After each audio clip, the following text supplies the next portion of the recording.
Hi everyone. So in this video we will be talking about TCS NQT 2027 preparation and ये video काफी important होने वाली है because मैं आपको बताता हूँ जो टीसीएस का फाउंडेशन सेक्शन होता है अगर आप उसको क्लियर नहीं करोगे ना तो एडवांस सेक्शन इवेल्युएट ही नहीं होगा. That is foundation section is mandatory to clear, mandatory. ठीक है. अगर इस वीडियो में हम बात करने वाले हैं फाउंडेशन सेक्शन के बारे में और अगर ये आपका क्लियर हो ही नहीं रहा तो आपका एडवांस सेक्शन क्लियर करने का कोई फायदा नहीं है. तो इस वीडियो में हम इसलिए फाउंडेशन सेक्शन के बारे में बात करने वाले हैं. फाउंडेशन सेक्शन में क्या होता है वो भी मैं आपको समझा देता हूं. सो बेसिकली फाउंडेशन सेक्शन में आपका आएगा numeric ability, numeric ability and numeric ability में यहां पर आपको देखने को मिलेगा 20 क्वेश्चंस. फिर आपको देखने को मिलेगा रीजनिंग और रीजनिंग में भी आपको देखने को मिलेगा 20 क्वेश्चंस एंड वर्बल एबिलिटी जिसमें आपको देखने को मिलेंगे 25 क्वेश्चन. तीनों के लिए आपको मिलेंगे 25 मिनट्स, 25 मिनट्स एंड 25 मिनट्स. अब आती है सबसे इंपॉर्टेंट चीज कि इसमें होता मतलब है क्या, बेसिकली क्या चीज प्रिपेयर करनी है. तो देखो जो आपका न्यूमेरिक एबिलिटी है ना, यहां से प्रॉब्लम स्टार्ट हो जाती है. Numeric ability will be very hard. Okay, it will be very hard. Generally बच्चे 5 क्वेश्चन या 4 क्वेश्चन सही करके आते हैं. रीजनिंग मीडियम लेवल का होगा एंड जनरली बच्चे 9 से 10 क्वेश्चन इसमें सही कर लेते हैं. वर्बल एबिलिटी अगेन ये मीडियम लेवल का होगा और बच्चे इसमें जनरली 10 से 12 क्वेश्चन तक सॉल्व कर लेते हैं. अब सबसे इंपॉर्टेंट चीज ये आती है कि जब न्यूमेरिक एबिलिटी में इतना लो स्कोर करना है तो करना क्या है एक्चुअली, कैसे प्रिपेयर करना है. ठीक है. बिकॉज अगर पेपर हार्ड आया तो न्यूमेरिक एबिलिटी का कट ऑफ काफी ज्यादा आपका डाउन जाता है.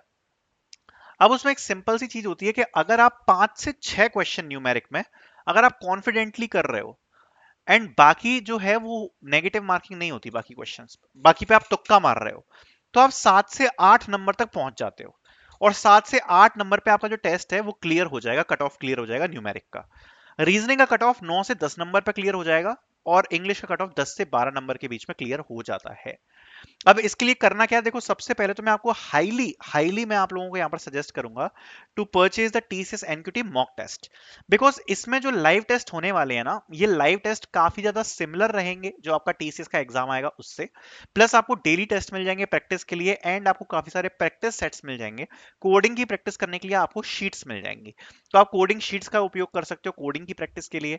बाकी आपको जो लाइव टेस्ट है ये बहुत ही ज्यादा इंपॉर्टेंट है बिकॉज ये बिल्कुल लगभग सेम होने वाले हैं जैसे आपका जो टीसीएस एनक्यूटी का पेपर आता है लगभग वैसे ही सेम होगा.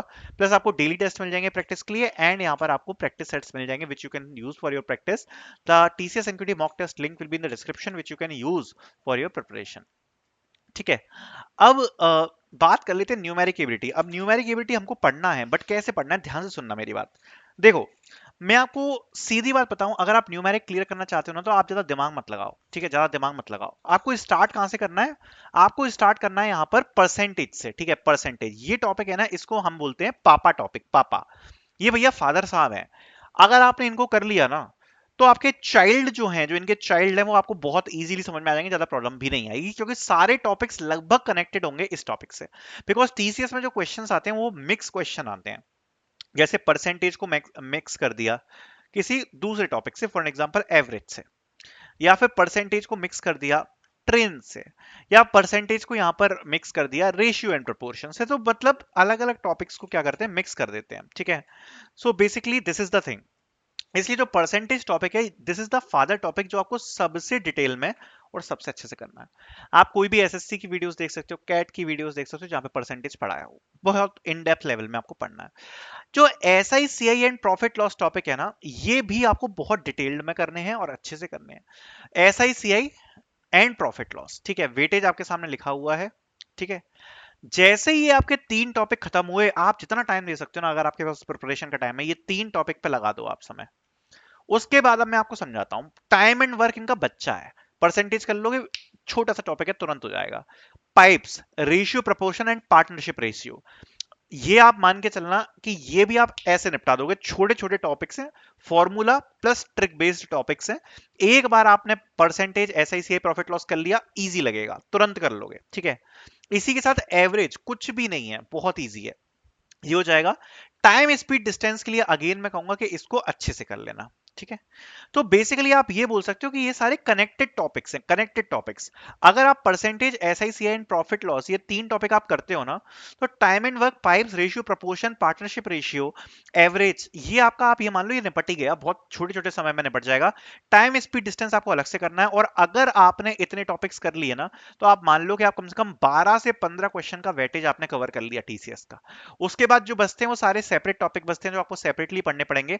अगर आपके पास समय हो तो आप पढ़ सकते हो, ज्यादा समय नहीं है तो जरूरत भी नहीं है पढ़ने की, क्योंकि जो आपके 12 से 15 क्वेश्चन है वो इन्हीं टॉपिक से कवर हो जाएंगे, उनमें आप तुक्का भी मार सकते हो। क्योंकि न्यूमेरिक का जैसे मैंने बताया, अगर पेपर हार्ड आया तो 5 से 6 नंबर का आपको न्यूमेरिक सॉल्व करना होता है, बाकी का आप तुक्का भी मार लोगे तो 7-8 नंबर का सॉल्व हो जाएगा, इतने में आपका एग्जाम क्रैक हो जाएगा। ठीक है। तो ये चीज रहती है। बाकी जो सेपरेट टॉपिक्स है जिसमें काफी इंपॉर्टेंट टॉपिक कुछ बनते हैं, जैसे जिसमें एक खास मेंशन करना चाहूंगा क्वाड्रेटिक इक्वेशन को। ये टॉपिक एक ऐसा टॉपिक है जो बिल्कुल सेपरेट टॉपिक है और इंपॉर्टेंट है। सिंप्लीफिकेशन और नंबर सिस्टम, कभी कभार इनसे क्वेश्चंस आते हैं तो इनको भी आप चेकआउट कर सकते हो। एंड उसके बाद कुछ ज्यादा सिलेबस में रह ही नहीं जाता। मेंसुरेशन, हाँ मेंसुरेशन एक अगेन बहुत इंपॉर्टेंट टॉपिक है। मतलब अगर आपके पास सेपरेट टॉपिक्स करने का टाइम मिलता है तो मैं आपको कहूंगा कि क्वाड्रेटिक इक्वेशन एंड मेंसुरेशन, ये तो टॉपिक्स जरूर पढ़ के जाना। बाकी इसका वेटेज लिखा हुआ है, मैं आपको क्लियरली समझाऊं तो अगर आपने परसेंटेज कर लिया, एसआईसीआई कर लिया, प्रॉफिट लॉस कर लिया, टाइम स्पीड डिस्टेंस कर लिया, अगर आप ये 4 टॉपिक भी करते हो ना, जिनको मैं बोल रहा हूं कि इनको तो आपको बहुत अच्छे से करना है, ये 4 टॉपिक से ही आपको 7 से 8 क्वेश्चंस देखने को मिल जाएंगे। तो ये बहुत बड़ा वेटेज कवर करते हैं, तो don't miss these topics. Okay. Reasoning के बारे में बात करें, बहुत छोटा सा सिलेबस है, आप तुरंत निपटा दोगे, ऐसे निपटा दोगे रीजनिंग। पता है क्यों? एक तो मीडियम लेवल की है, डिफिकल्ट नहीं है, और अगर आप हमारा मॉक टेस्ट परचेज कर रहे हो ना, कोई क्वेश्चन बाहर नहीं आएगा। रीजनिंग का जो हमने मॉक टेस्ट प्रोवाइड कराया हुआ है, एज इट इज पेपर आपको छपा मिलेगा, टीसीएस के पेपर में बिल्कुल सिमिलर पेपर आएगा। तो एक तो नॉन वर्बल से 4 से 5 क्वेश्चन है, आपको कुछ करना ही नहीं, मैं आपको समझा रहा हूँ। नॉन वर्बल एक बहुत अच्छे से पढ़ लेना। एक आता है आपका अरेंजमेंट्स, अरेंजमेंट्स कहाँ गया, ये वाला टॉपिक। ठीक है, अरेंजमेंट्स हो गया, नॉन वर्बल हो गया, coding, decoding and series. 4 topics अगर ये आपने कर ली ना, 4 टॉपिक्स, आप ये मान लो कि केवल 4 टॉपिक्स करके आप 10 से 12 क्वेश्चन कवर कर लोगे रीजनिंग में। जो आपका सिलेबस है आधे से ज्यादा कंप्लीट हो जाएगा केवल 4 टॉपिक करके। ठीक है। उसके बाद जब आप ये 4 टॉपिक्स प्रायोरिटी पे करोगे, जिसमें आ गया coding, decoding, non verbal, arrangements और सीरीज, ठीक है, ये 4 टॉपिक करके, उसके बाद अगर आपको टॉपिक्स करने हैं, अगर आपको टाइम मिलता है, तो आप इस वाले टॉपिक को तब भी इग्नोर कर सकते हो, जैसे कैलेंडर एंड क्लॉक, इस साल क्वेश्चन नहीं आए थे।